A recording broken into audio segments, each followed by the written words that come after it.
Today we're going to talk about the Lotus Sutra. The sutra has 28 chapters.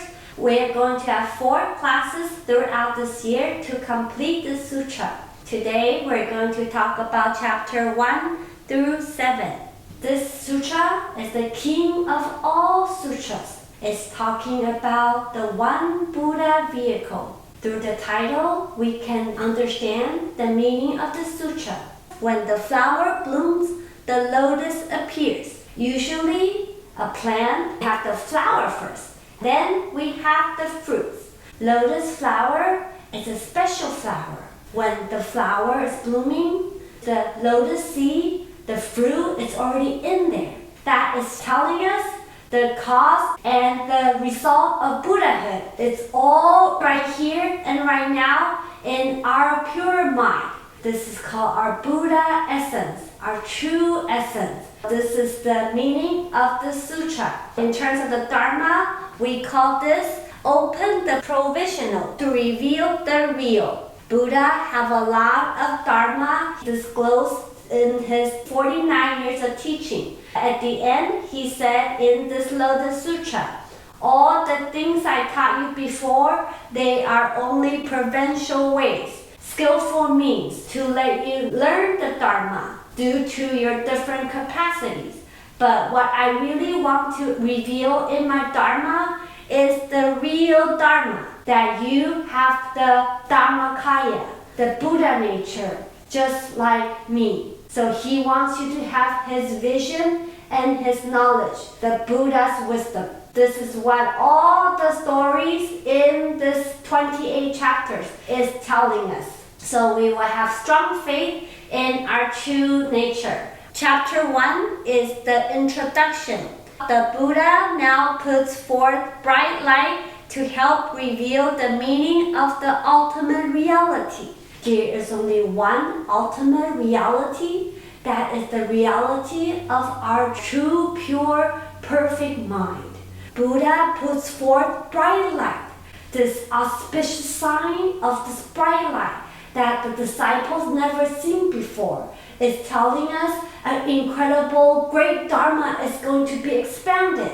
That's the one Buddha vehicle. All the disciples, they were in shock. What is this bright light? So Maitreya asked Manjushri, what is this auspicious sign that we never seen before? Manjushri told Maitreya, eons ago, there was a Buddha. He showed the same auspicious signs. That's when he was about to expound the Lotus Sutra. So before Buddha is going to expound this incredible sutra, he will have this incredible light emitted during the assembly. This is in the Vulture Peak Mountain, where Buddha expanded the Lotus Sutra. Chapter 2 is called the Skillful Means. All Buddhas, through the power of skillful means, expound the 3 vehicles in order to teach the one Buddha vehicle. In this chapter, he tells the Shravaka and all his disciples that what I taught you before, they are called the 3 vehicles. They are skillful means, expedient ways to help you start learning Buddhism and leave reincarnation. But that's not what I really want to say. What I really want to tell you is the one Buddha vehicle. You already have what it takes to become a Buddha. The 3 vehicles are Shravaka vehicle, Pratyeka vehicle, and the Bodhisattva vehicle. So Buddha, in his first 42 years of teaching, he taught these 3 vehicles. The Shravaka vehicle is mainly about the 4 noble truths. How to leave samsara and reach nirvana. The Pratyeka vehicle telling us about the 12 links of dependent origination. Ignorance, craving, clinging, becoming, birth and death. That's why we are reincarnating. Then we have the Bodhisattva vehicle, teaching us to practice the 6 paramitas: giving, holding precepts, being patient, be diligent, have concentration and wisdom. All these Dharma that Buddha taught his disciples, they are only skillful means. They are not the real meaning. What he wants us to learn is our mind. So it's not really how you practice. It's the mind that you use to practice. Are you using a conditioned mind, having a self, or you are using the unconditioned mind, the pure mind, the mind that is not deluded? Now he explicitly tells us, what I taught you before, they are only skillful means. All the Shravakas, they are perplexed. Even arhats, they think arhat is Buddhahood, but now they doubt themselves. So Buddha had to tell more stories to help them understand. Then we come to the third chapter, the burning house parable. There was a wealthy father. He has a big mansion. This mansion only has one door. Inside the mansion are all his children. One day, this old house caught on fire. All the kids, they're busy playing with their toys. They're not aware of the danger of the fire. The father, which is outside of the house, he is very nervous. How should I get my kids out of this burning house? He thought, I cannot go in. I have to make them come out themselves. So he said, hey, my kids, look out here. I have all the wonderful toys that you want in sheep carts, deer carts, and ox carts. If you come out, all this is yours. The kids, they are so joyful. They all rush to come out this one door. Once they all got out, the old man didn't give them the 3 kinds of carts. Instead, he equally gave them the gray-white ox cart. What is this telling us? Just like the last chapter, the 3 vehicle, that's the 3 kinds of carts. Shravaka is the sheep cart because they usually travel in herds. And we have the deer cart, that's the Pratyeka Buddha, because they don't have to be in the monastery. They can reach enlightenment by themselves. Then we have the ox cart, which symbolizes the Bodhisattva vehicle. These 3 vehicles, as we know, they are skillful means only. Only the one Buddha vehicle, that's the gray-white ox cart. That's what Buddha really wants to tell us. We all have the Buddha nature. Becoming a Buddha is a sure thing. You just have to have faith in this kind of teaching and stay in this inner truth. Then you have reached enlightenment. So that's the 3rd chapter. Chapter 4, faith and understanding. We need to develop strong faith and understanding in this one Buddha vehicle. There is an old wealthy man. His only son ran away 50 years ago. This wealthy man goes to different cities, set up houses, and waiting for his son to appear. One day, he settled in the city. His son actually came. He is a beggar looking for a job. The father recognized him right away. When the father trying to get his guards to take him over, the son was in great shock. He thought he did something wrong and they're going to put him in jail. He was so afraid, he fainted. So the father realized he doesn't recognize him. So he thought, oh, I need to do this another way. When he woke up, he just let him go. He ordered 2 of his guards, disguised as poor men, went to him. Hey, you want to go work at this mansion? They offer a great wage for us. He happily took the job with these 2 guys. So they started cleaning the bathroom for 20 years. Afterwards, the old man said, you did very well. Now I'm going to promote you. You are going to be a manager of all the good and treasures of this house. So now he's in charge of all the inventory of this family, but he never thought it has anything to do with him. Until one day, the old man was sick and was about to pass away. He gathered the king and prime minister of the country and announced to everybody, this person who cleaned bathroom for us, is my real son. All my treasures and wealth is gonna go directly and only to him. So what is this parable telling us? Buddha is of course this father. We are his prodigal son. We are beggars in the 3 rounds of reincarnation. Not knowing we have the Buddha nature. We're not supposed to be reincarnating lifetime after lifetime. We started becoming the janitor for this house. That's like the first and second vehicle. We are Shravakas and Pratyeka Buddha. When we become the manager, then we are the Bodhisattva vehicle, the third vehicle. And once we inherit all the old man's wealth, that's when we have the one Buddha vehicle. So, do you want to be Buddha's son? It's very easy. You just have to assume the state that you are Buddha's son and you are aware of your true essence. Then you have faith and understanding in this one Buddha vehicle. The sutra keeps saying, if you have one single thought of faith and understanding in the one Buddha vehicle, I will give you assurance that you will become a Buddha. Buddha does not lie. Whatever he says is the truth. Let's look at chapter 5. More stories to convince the Shravakas that what you learned before are only the skillful means. In this chapter, Buddha talks about the medicinal herbs in the big forest. There are 3 kinds of grass. Inferior grass, the median grass, and the superior grass. And there's a small tree and big trees. The Buddha's Dharma reigns upon all the different kind of plants.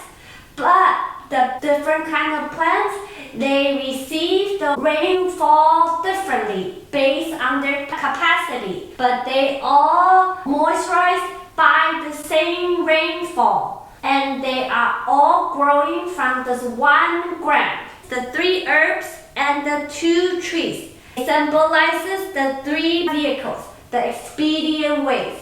Everybody receives the Dharma rain differently. Even though it's the same one Dharma. Everybody hears the Lotus Sutra, but not everybody understands it because our capacities are different. So this chapter is to tell us Buddha's incredible compassion. He expounds the Dharma for us to learn to become like him. But our capacity is different. We cannot accept all the rainfall. But we have to know that Buddha's Dharma is the same. He wants us to reach certain enlightenment, this perfect teaching of the Buddha mind, and we all grow from the same ground, which is our true suchness. Even though all the herbs and trees are different sizes, they all grow from the same ground. That means our Buddha nature.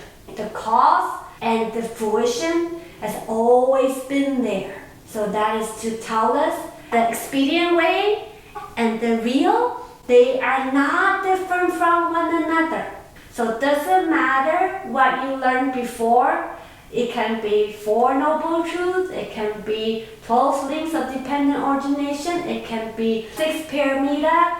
It's all helping you to reach Buddhahood. Nothing is wasted in your years of practice. Chapter 6, Conferring, predictions. In the beginning of the 3rd chapter, the foremost in wisdom disciple, Shriputra, he already was enlightened about the one Buddha vehicle. So Buddha already gave him prediction. In this chapter, Buddha is giving assurance that they will reach Buddhahood to 4 of his great disciples, including Mahakashyapa, who's the foremost in ascetic practice, Mahamagoyayana, foremost in supernatural powers, also Shriputi, who is foremost in understanding emptiness, and Mahakatyayana, who is foremost in debate. So these 4 great disciples Now we see Buddha's prediction reaching Buddhahood. In this chapter, Buddha said explicitly that you will become a Buddha. Your Buddha name will be this, and your country will be called this, and it will reign for how many years? In the Dharma resemblance age and in the right Dharma age. Buddha gave us exact predictions when he knows you have truly understand the one Buddha vehicle, that the mind is the Buddha. You understand emptiness and existence and the balance of the two. You understand the ultimate truth and the conventional truth, and you know the middle way. That is our one Buddha vehicle, according to this Tian-Tai Buddhism. 7th chapter, the analogy of the conjured city. In the sutra, Buddha tried to let us understand this one Buddha vehicle in 3 ways. One is through expounding the Dharma, just like in the 2nd chapter, he straight out explained to us the doctrines of one Buddha vehicle. 2, he used the teaching of parables, just like chapter 3, chapter 4, and chapter 5. Now, in chapter 7, not only he used parables, he used past histories to let the Shravakas understand. They have all learned the one Buddha vehicle long time ago. They already had the boldty resolve to reach Buddhahood. They just forgot. There was a Buddha called superior in knowledge through spiritual powers. He sat in meditation for 10 eons before he reached Buddhahood. Once he reached Buddhahood, he expounded 5 periods of sutra, and lastly, he expounded the Lotus Sutra. He was a king, he had 16 sons, and all 16 sons started learning the Lotus Sutra. They all reached Buddhahood. The 16th prince was Shakyamuni Buddha. This is the past history to let us know that we all heard this before. We were all at the Vulture Peak, listening to Buddha expounding the Lotus Sutra. This is to give the Shravakas great faith that they are going to become Buddhas. Lastly, this chapter talks about the wonderful parable of the conjured city. There is a tour guide taking a large group of people through this treacherous road to find treasure. They were all exhausted. They want to turn back. This very wise, powerful guide, he conjured up a city for them to take a break. They can rest instead of turning back. And once they are well rested, he takes them to the land of the treasure. Buddha is telling us the land of treasure is near. This is not a real city, but merely something I have conjured up. This guide, as you know, is Buddha. Buddha is trying to take us to Buddhahood. The path to Buddhahood is just like climbing up a mountain. It's very, very dangerous and difficult. A lot of times we want to become a Buddha, but in our daily lives, people yell at us, we start having anger, we want to give up. But Buddha conjures up a city. What is the city? This is the Shravaka vehicle, the emptiness nirvana. Arhats, they can stay in this emptiness nirvana. That's Buddha's way of letting them rest. But there is not an arhat that will be an arhat forever. And there will not be a bodhisattva that will stay as a bodhisattva forever.